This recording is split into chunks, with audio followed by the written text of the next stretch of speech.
acoustic device LRAD.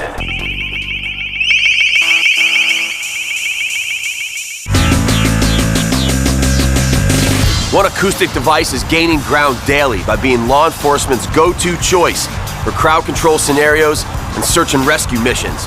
That device is LRAD. I'm Terry Shepard, and this is Digital Justice.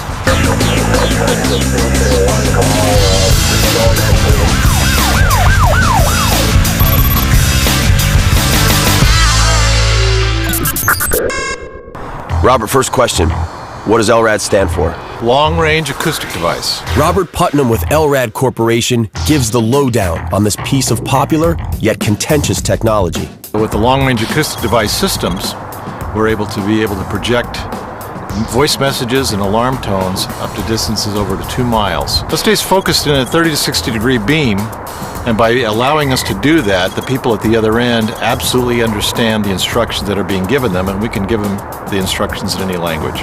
We have a highly intelligible, very robust product now that's being sold throughout the world to militaries, commercial security, maritime security, and then also for wildlife protection and control. And for law enforcement, they appreciate having a device that really works for communication. Bullhorns just don't cut it. In large outdoor situations especially. So how did this technology come about? The genesis of LRAD really begins with the attack on the USS Cole in October of 2000.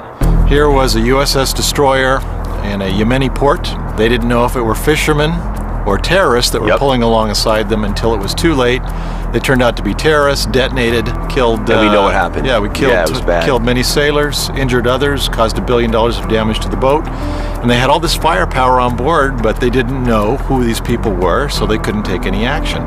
Well, the whole point with LRAD is it fills a critical gap. How do we determine if they're friendlies or not, if they're not responding to radio calls? And when I got in front of the device, I could immediately hear its effectiveness. This is a test of the long-range acoustic device LRAD.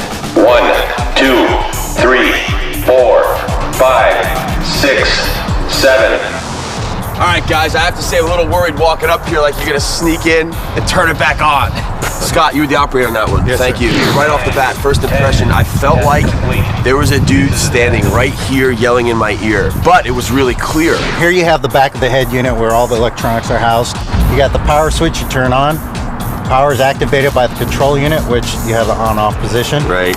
This is a standard MP3 player, so you can put whatever test files or any kind of audio media on this MP3 player.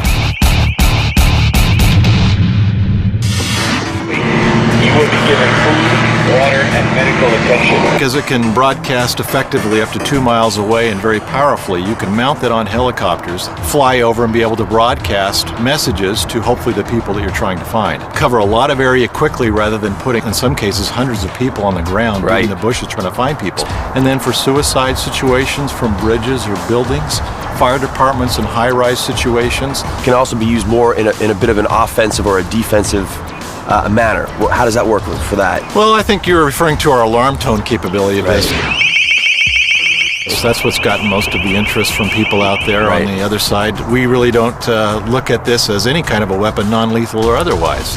And though reluctant to speak on camera, law enforcement officials stand behind LRAD. The alarm tone is mostly used, especially in law enforcement applications, especially when protests get out of control or you get large crowds. And with LRAD, that fills that critical gap between bullhorns and rubber bullets. But many groups, including the ACLU, have issues with LRAD. I think LRAD has no place at public events and forums, especially ones that any free speech expression activity is too intimidating, it's too scary, and so chills speech that we want to encourage in a democracy. Are these machines causing any harmful side effects to the eardrums and the senses? Some would say it is possible that they are. So that would be considered torture. My wife had one used on her in Oakland. It was like a kind of psychological torture. Like it's in your brain and you can't think, you can't move. I'd rather be tased, shot with a rubber bullet, maced, and then kicked in the balls than have my eardrums erupted. Like anything else, if it's too loud, like a fire siren or a police siren, you put your hands over your ears. Right. By doing that, it cuts 25 dB of sound pressure level instantly. You can still hear it, you can still understand it, but it's not going to hurt your hearing. Right. It's just a different thing to have this, magical voice being beamed at you or even bringing you down. Traditional public order policing has its value.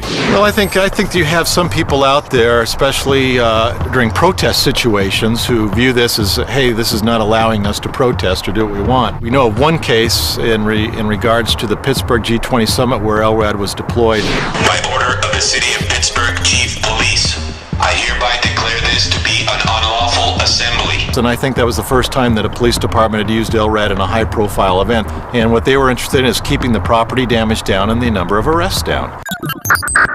That's the bottom line of LRAD. It's the ability to use long-range, powerful, highly intelligible communication to resolve uncertain situations peacefully, to determine intent, and potentially save lives on both sides of the long-range acoustic device. Guys, that was a really actually great demo. Thank you. And maybe could I borrow this for a party? Come on. There you have it. In the eyes of law enforcement, LRAD is an effective tool that's use will certainly continue to spread. But in the eyes of others, it's a potential weapon just waiting to be abused. No matter the opinion, it looks like LRAD is here to stay. I'm Terry Shepard, and this has been Digital Justice.